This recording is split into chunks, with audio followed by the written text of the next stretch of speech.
O amor é a única força que pode dar sentido à nossa jornada aqui na Terra. Se alguém pudesse ter todo o conhecimento, se pudesse ter todo o poder do mundo, mas se não tivesse amor, toda essa sabedoria e todo esse poder não teriam sentido.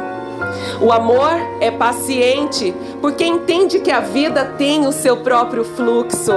É bondoso, porque oferece o melhor, sem nunca esperar a troca.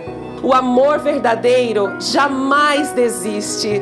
Ele tudo suporta, porque tem a fé no potencial do outro. Ele tudo crê, porque ele é a própria esperança. Que vocês honrem essa história, celebrem a família que vocês constroem e que essa força que os uniu seja a lei que vai guiar cada passo de vocês no caminho do futuro.